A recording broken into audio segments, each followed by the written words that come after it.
यो त्यही बदनाम युगको टापु हो जसलाई लिटल सेन्ट जेम्स वा एप्स्टिन आइल्यान्ड भनेर चिनिन्छ। करिब 72 एकड क्षेत्रफलमा फैलिएको यो टापुमा हरेक किसिमको लग्जरी सुविधा थियो। लग्जरी रिसोर्टदेखि निजी डक, लाइब्रेरीदेखि सिनेमा हलसम्म सबै कुरा यही उपलब्ध थियो। संसारका ठूला ठूला प्रभावशाली व्यक्तिहरूको यहाँ नियमित आवतजावत हुन्थ्यो। तर वास्तविकता अत्यन्तै भयावह थियो। पार्टी र भेकेसनको आडमा कम उमेरका बालबालिकाको यौन शोषण गरिन्थ्यो।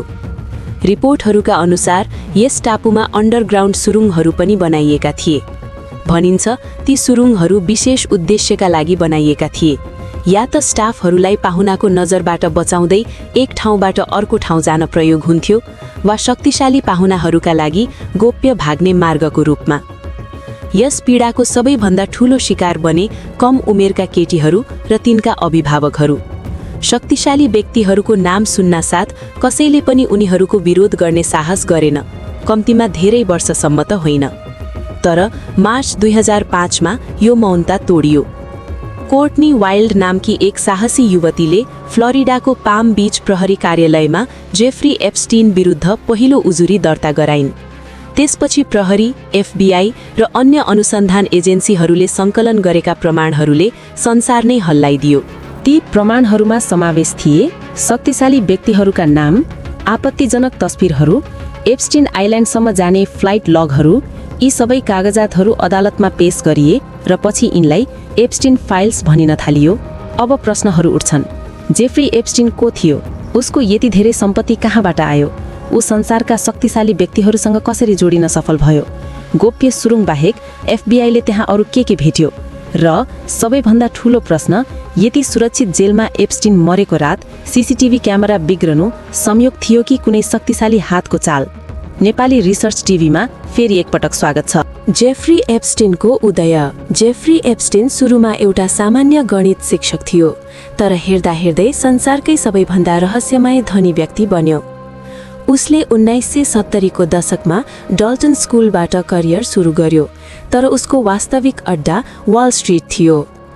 उसले विक्टोरिया सिक्रेटका मालिक लेस्ली वेक्सनर जस्ता अर्बपतिहरूको विश्वास जित्यो र उनीहरूको पैसा व्यवस्थापन गर्ने थाल्यो। करोडौं डलरको कमिसन, उच्च वर्गका साथीहरू, सबै कुरा उसले पायो। न्युयोर्कदेखि फ्लोरिडासम्म उसले विलासी बङ्गलाहरूको साम्राज्य खडा गर्यो। एप्स्टिन निर्दोष र कम उमेरका केटीहरूको शिकार गर्थ्यो।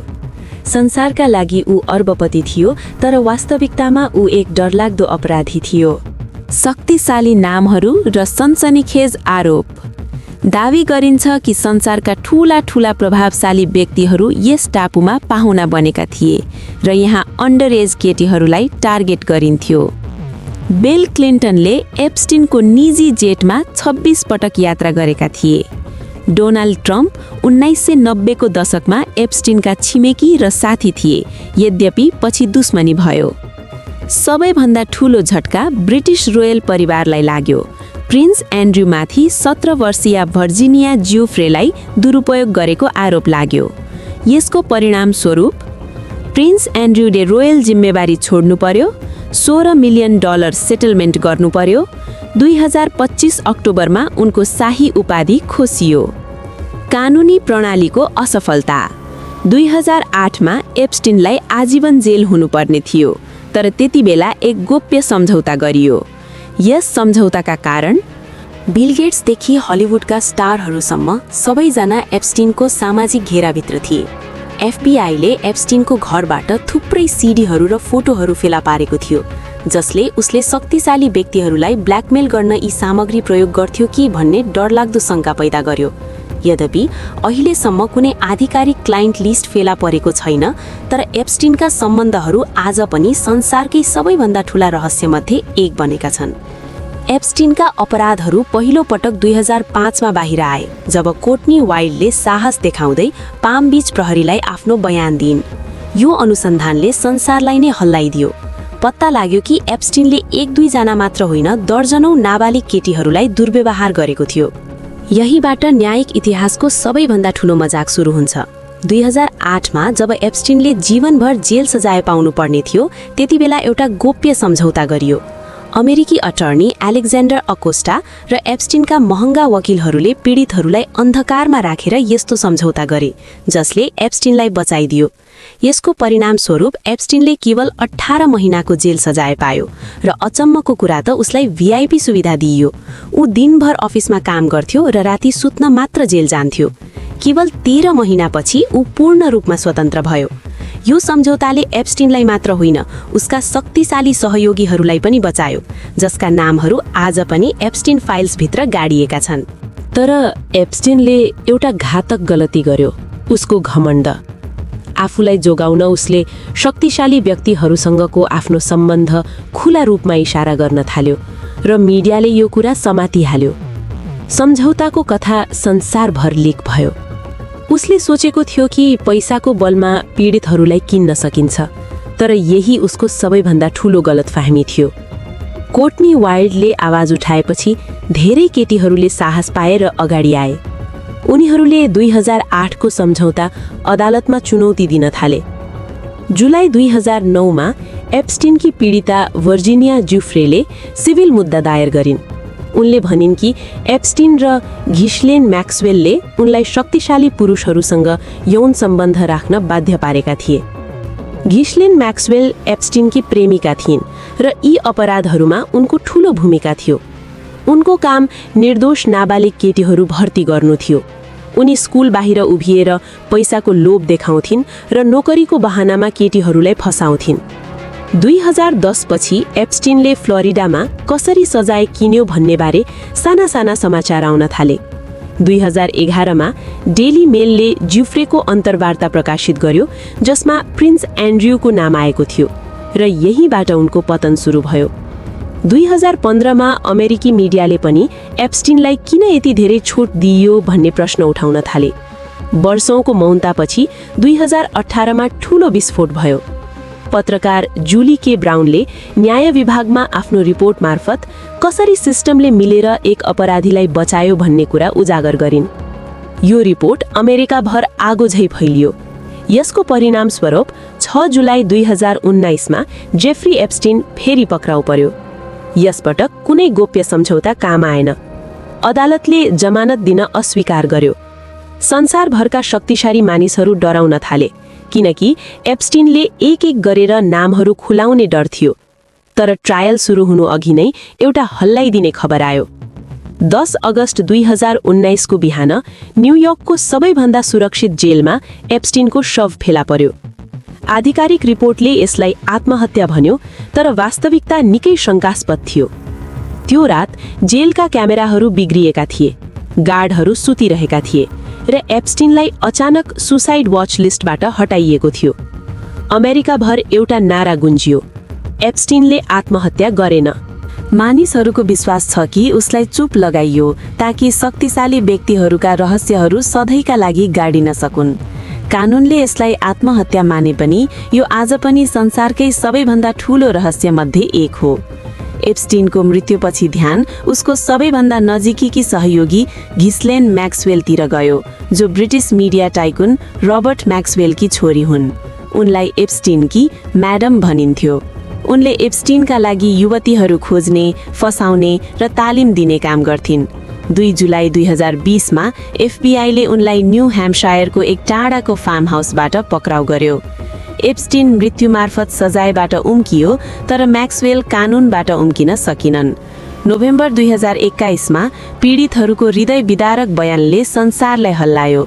पत्ता लाग्यो कि म्याक्सवेल केवल सहयोगी मात्र होइन, पुरै मानव तस्करी नेटवर्ककी मास्टरमाइन्ड थिइन्। जुन 2022 मा अदालतले उनलाई 20 वर्षको जेल सजाय सुनायो र स्पष्ट रूपमा भन्यो, यो बालबालिकामाथि गरिएका अपराधहरूको सजाय हो। एप्स्टिनको मृत्युपछि उसको सम्पत्तिबाट पीडितहरूका लागि क्षतिपूर्ति कोष बनाइयो, जसबाट अहिलेसम्म 150 भन्दा बढी पीडितहरूलाई $121 मिलियन वितरण गरिएको छ। एप्स्टिन मरे पनि 2025 मा एप्स्टिन फाइल्सले विश्व राजनीति नै आगोमा जलायो। जनवरी 2024 मा फाइल्स सार्वजनिक गर्ने प्रक्रिया सुरु भयो र जनवरी 2025 मा डोनाल्ड ट्रम्प फेरि राष्ट्रपति बनेपछि यो मुद्दाले नयाँ मोड लियो। ट्रम्पले आफ्नो क्याम्पेनमा एप्स्टिन फाइल्स सार्वजनिक गर्ने वाचा गरेका थिए र फेब्रुअरी 2025मा अटर्नी जेनरल पाम बन्डीले क्लायन्ट लिस्ट आफ्नो डेस्कमा भएको दावी गरिन्। तर जब एफिडेभिट सार्वजनिक भए जनताले त्यसलाई नयाँ जानकारी नहुँदा मजाक भने। वास्तविक विस्फोट नोभेम्बर 2025मा भयो जब अमेरिकाका दुवै ठूला राजनीतिक दलहरूले मिलेर एप्स्टिन फाइल्स ट्रान्सपेरेन्सी एक्ट पास गरे र सरकारलाई 19 डिसेम्बर 2025सम्म फाइल्स सार्वजनिक गर्ने समय सीमा दिए। डिसेम्बर 2025मा गिस्लेन म्याक्सवेलका केही इमेल सार्वजनिक भए। उनले एउटा कोड नेम प्रयोग गरेकी थिइन्, द इन्भिजिबल म्यान। अनुसन्धानले पुष्टि गर्यो कि त्यो व्यक्ति प्रिन्स एन्ड्रू नै थिए। 20,000 भन्दा बढी पृष्ठका इमेलहरूमा एप्स्टिनको एउटा पुरानो दावी फेरि सतहमा आयो। ट्रम्पलाई केटीहरूको बारेमा पहिले नै थाहा थियो। व्हाइट हाउसले यसलाई झुट भन्यो, तर नयाँ रेकर्डले ट्रम्पले एप्स्टिनको जेटमा पहिले स्वीकारिएको भन्दा धेरै पटक यात्रा गरेको देखायो। 19 डिसेम्बरको समय सीमा सकिएपछि 30,000 नयाँ पृष्ठहरू सार्वजनिक भए, तर अझै पनि 10 लाखभन्दा बढी पृष्ठहरू गोप्य छन्। अदालत र सरकार बीच सङ्घर्ष जारी छ। केही सत्य बाहिर ल्याउन चाहन्छन्, केही पीडितको गोपनीयताको बहानामा ठूला नामहरू जोगाइरहेका छन्। एप्स्टिन अब यो संसारमा छैन, तर उसका अपराधहरूको छाया आज पनि संसारका सबैभन्दा शक्तिशाली मानिसहरूमाथि मडारिरहेको छ। प्रिन्स एन्ड्रूले आफ्नो इज्जत र पद गुमाइसकेका छन्। गिस्लेन म्याक्सवेल जेलमा छिन् र अरबपतिहरू अझै पनि एप्स्टिनसँगको आफ्नो सम्बन्धको सफाई दिइरहेका छन्। 2005मा एउटी केटीको साहसी आवाजबाट सुरु भएको यो यात्रा आज संसारकै सबैभन्दा ठूलो भ्रष्टाचार काण्ड बनेको छ। एप्स्टिन आइल्यान्डमा भेटिएको सबैभन्दा विवादास्पद संरचना नीलो सेतो रङ्गको मन्दिर जस्तो भवन थियो। भित्र कुनै अवैध वस्तु भेटिएन, तर यस्तो आइल्यान्डमा यस्तो संरचना हुनु आफैमा धेरै प्रश्न खडा गर्छ। 2019को FBI रेडमा भूमिगत युटिलिटी र सुरुङहरू फेला परे, जसले भूमिगत संरचना भएको पुष्टि गर्यो। अनौठा मूर्तिहरू, जताततै CCTV क्यामेरा, अजीब अनुहार बनाइएको हेलिप्याड र असामान्य औषधिहरू, विशेष गरी हार्मोनल औषधि समेत फेला परे। निजी आइल्यान्डमा हार्मोनल औषधिहरू किन थिए? यसको उद्देश्य अहिलेसम्म स्पष्ट छैन। यदि एप्स्टिन जिउँदो भएको भए यी सबै रहस्यहरू खुलिसक्थे। सायद यही कारणले उसलाई आत्महत्या गर्न बाध्य पारियो। त्यसैले आज पनि सबैको नजर एप्स्टिन फाइल्समाथि अडिएको छ। थप नामहरू खुल्नेछन्, थप अनुहारहरू जेल जानेछन्। जेफ्री एप्स्टिनको कथा हामीलाई एउटा कुरा सिकाउँछ, पैसा र शक्तिले अपराध लुकाउन सक्छ, तर कहिल्यै मेटाउन सक्दैन। न्याय ढिलो बोल्न सक्छ, तर जब बोल्छ घमण्डका अग्ला टावरहरू पनि ढल्छन्। हामी आशा गर्छौं तपाईहरूले यो नेपाली रिसर्च टिभीको भिडियो मन पराउनुहुनेछ र शेयर गर्नुहुनेछ। तपाईहरूको माया र कमेन्टका लागि धेरै धन्यवाद। फेरि अर्को शक्तिशाली भिडियोमा भेटौँला।